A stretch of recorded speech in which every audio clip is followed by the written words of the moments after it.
주님의 이름으로 사랑하고 축복합니다. 오늘도 수요일 3일 기도회가 있습니다. 함께 또 기도 제목을 통해서 말씀을 통해서 기도하고 응답 또한 체험되기를 소망합니다. 주님의 이름으로 다시 한번 반갑고 사랑하고 축복합니다. 오늘 말씀을 통해서 교회 주인을 한번 생각해 봤으면 좋겠습니다. 예루살렘 성은 하나님이 임재가 있는 곳이었는데 안타깝게도 하나님이 그곳을 심판을 이야기하고 있습니다.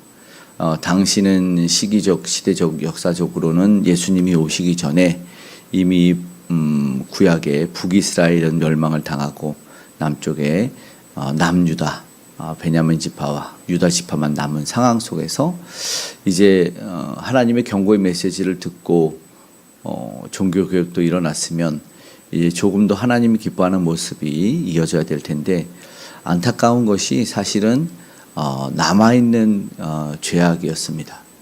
종교개혁을 통했지만 안타까운 모습은 하나님의 결국은 진노와 심판을 불렀다는 것입니다.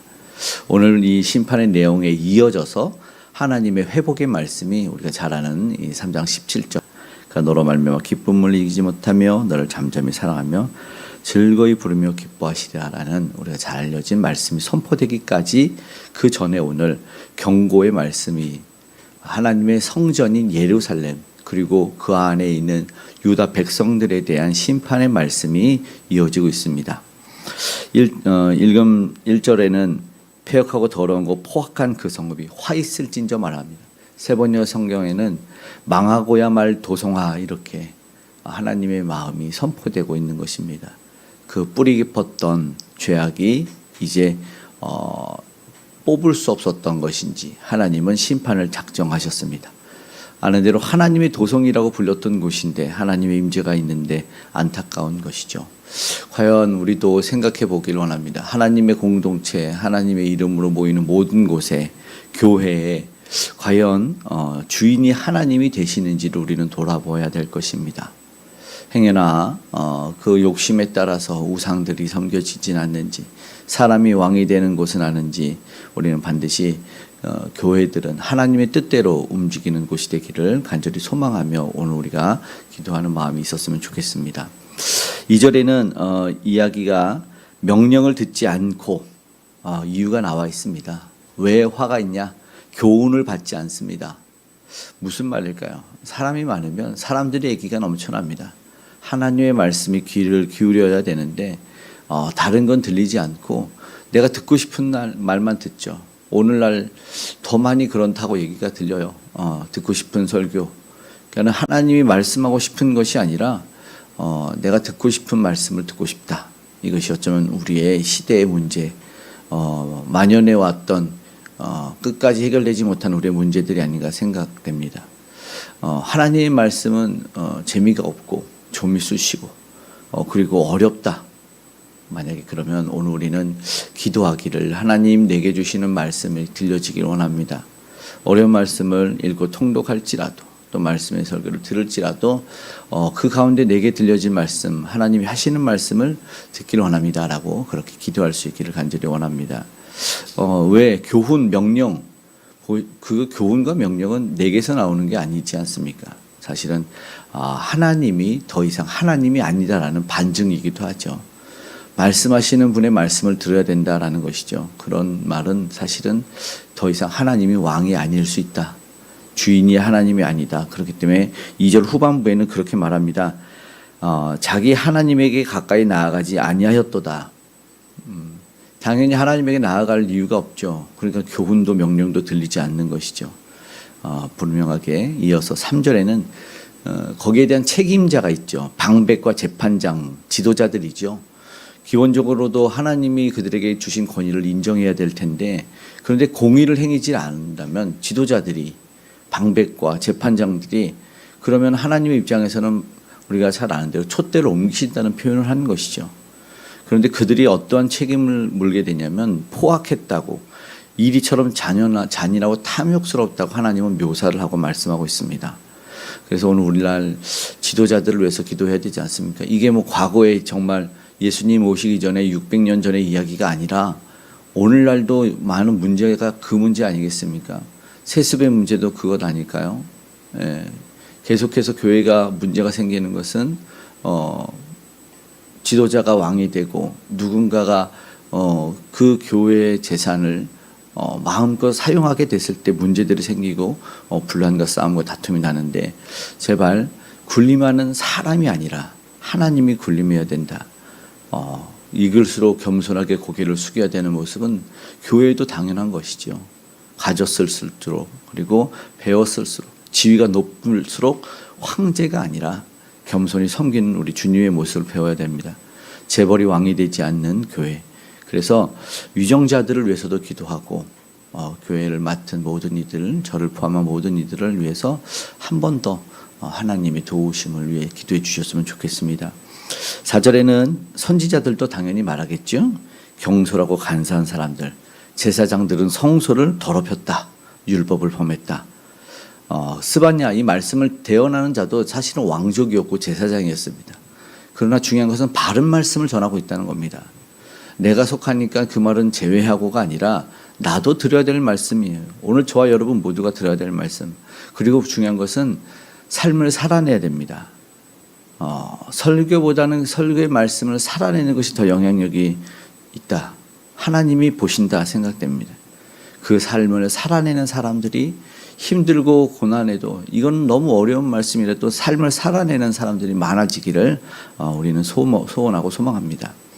만약 본문처럼 율법을 범하고 성소를 더럽히는 일들이 있다면 오늘 우리는 분별할 수 있었으면 좋겠습니다. 그것은 더 이상 하나님의 임재가 없다는, 화 있을진저라는 말씀을 들려야 되기 때문에 그렇죠. 그저 모든 공동체, 믿음의 백성들이 모인 곳에는 하나님께만 영광이 되기를 간절히 소망합니다. 그렇다면 하나님을, 해답은 말씀 속에서 주어지는데 하나님을 경외하고 그 교훈을 받아들여야 된다라는 것입니다. 문제 5절의 말씀에는 하나님이 그 가운데 계시다, 여호와께서 그 가운데 계시고, 그런데 그들이 공의를 행하지 않고 불의를 행하면 어떻게 되겠습니까? 그들은요, 하나님이 계시지 않는다고 생각하면 내 죄를 들키지 않겠지, 마음대로 살아도 되겠지, 이렇게 생각한다고 아는 것이죠. 하나님을 잊었다고 생각이 됩니다. 그래서 어쩌면 보는 눈이 많으면 좀 덜 죄를 지어서 그런지 이 무슨 도로마다 카메라들이 많은데 막 가짜 경찰차, 가짜 경찰관들도 서 있는 것을 봐요. 그러면 그 경계를 보고 사람들이 움찔해서 과속도 좀 덜하고 신호도 잘 지키니까 그런 것을, 가짜지만 거짓이죠 사실. 고속도로는 경찰차를 반으로 잘라는 모습도 있더라고요. 그런 모습들이 보여진다는 것은 우리 안에 있는 완악함이죠. 있으면, 하나님이 있는 것 같으면 지키는 것 같고, 하나님이 느껴지지 않고 보이지 않으면 찾는 것이 아니라 죄를 짓는 거예요. 그런 모습들이 없어져야 된다는 것이죠. 그런데 중요한 것은 외적인 통제가 아닙니다. 우리가 기도하기를 내적인 절제와 통제가 주의 말씀 안에서 일어나야 된다는 것입니다. 하나님에 대한 인식, 하나님의 존전 앞에 있는 인식. 오늘 그래서 뒤에 뭐라고 말합니까? 자기 공의를 비추시는, 이렇게 얘기합니다. 아침마다 빠짐없이 자기를 공의를 비추시는 하나님은 분명하게 말씀합니다. 하나님 인지하는 것을 우리가 오늘도 느꼈으면 좋겠습니다. 6절에는 결국 여러 나라들을 끊어버리시겠다는 주님의 징계의 말씀이 있다. 그래야 하나님이 계시지 않으면 하나님은 무서운 심판을 내릴 수밖에 없는 나라가 된다. 징계의 대상이 된다. 근데 7절에는 희망의 메시지가 전달됩니다. 바로 이거죠. 내가 이르기를 너는 오직 나를 경외하고 교훈을 받으라, 이렇게 됩니다.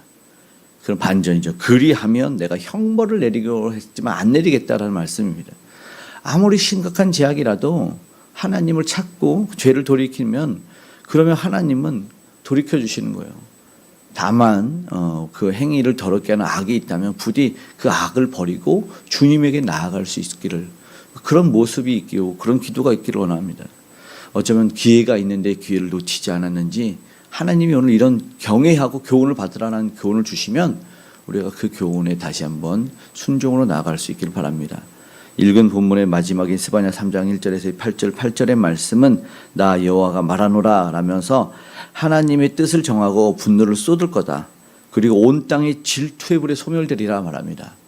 하나님이 질투의 불로 이 신이 동형론적인 인간적인 표현을 하신 이유는 하나님이 그 마음을 우리가 잘 알아주셨으면 좋겠다는 거예요.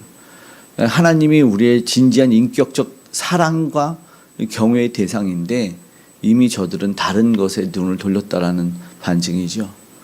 우상을 숭배하고 자기들이 좋은 것들 그랬다는 것이죠.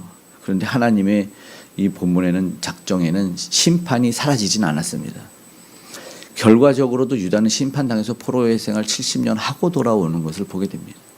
그리고 또 나라를 뺏기는 예수님 당시는 식민 통치를 경험하게 되고, 근데 중요한 건 예수님이 오셨을 때 요한복음 12장 48절에 말합니다. 나를 저버리고 내 말을 받지 아니하는 자는 심판할 리가 있으니 곧 내가 한 그 말이 마지막 날에 그를 심판하리라. 우리가 하나님에게로 날아가고 예수님을 아는데 중요하게 알아야 될 사실은 예수님이 사랑의 주이시지만 그러나 심판날에 오시겠다는 겁니다. 주님의 재림의 날은요, 세상 끝날이 그날이죠. 소선지서에서 굳이 강요하는 그날, 심판의 날이라는 것을 기억했으면 좋겠습니다. 이제 다시 오실 주님 우리가 소망하되 심판의 주 앞에서 멸망받는 것이 아니라 구원받아야 되는 우리가 되기 때문에 오늘도 주의 말씀 안에서 다시 한번 주님을 만나고 주님이 모든 것의 주인이라는 고백 가운데 우리는 구원의 기쁨을 누리는 자들이 되기를 간절히 주님의 이름으로 축복합니다. 아멘. 기도하겠습니다. 사랑의 아버지 고맙고 감사합니다. 오늘도 겸손히 주의 말씀을 듣기를 원합니다. 하나님, 교회만이 아니라 모든 것의 주인이 하나님이십니다. 우리 인생들이 어느덧 교만해지고 죄가 넘쳐나서 우리 하나님을 등지고 내가 왕이 되는 세상이 되지 않기를 원합니다. 언제부턴가 재벌이 왕이 되고 지위가 아버지 황제가 되어서 하나님 없어지는 세상이 되었습니다. 주님, 우리를 긍휼히 여겨 주셔서 하나님만이 주인 되어 주시기 원합니다. 무엇보다 나부터, 나의 삶에서부터 주님이 주인 되어 주시길 원합니다. 함께하여 주시옵소서. 세계 열방 가운데 하나님 몰라 그 주인의 자리를 찬탈하려고 하는 자들이 이제는 총칼을 내려놓고 하나님을 인정하는 일들이 일어나기 원하며 참된 구원의 주와 심판의 주인 예수 그리스도를 만나기 원합니다. 그를 전하는 우리 선교사님들 오늘도 함께하여 주시옵소서. 은혜가 복음 전한 자들에게 나타나 주시옵소서. 능력이 나타나 권능이 나타나 오직 주님의 나라 확장되는 역사, 우리 주 예수 그리스도를 믿는 믿음의 역사들이 더 크게 나타나게 하여 주시옵고 오늘 우리 교회도 그 귀한 사역 사명 잘 감당케 하여 주시옵소서. 나라와 민족 가운데 함께 하시고 북녘의 우상이 무너지게 하시고 하나님의 도우신 가운데 우리 다음 세대가 특별히 굳건히 잘 설 수 있도록 은혜 베풀어 주시옵소서. 수의 예배 기도의 가운데도 하나님의 은혜를 부어주시고 오늘도 우리가 간절히 주님 옆에 간구하는 기도마다 응답하여 주시옵소서. 하나님이 도우셔서 그 가정에 사랑하는 이들의 그리고 우리의 모든 삶의 영역에 산업의 현장에 안전으로 지키시고 동행하여 주시옵소서. 함께해 주시는 주님께 감사드리며 고마우신 예수님의 이름으로 기도드리옵나이다. 아멘.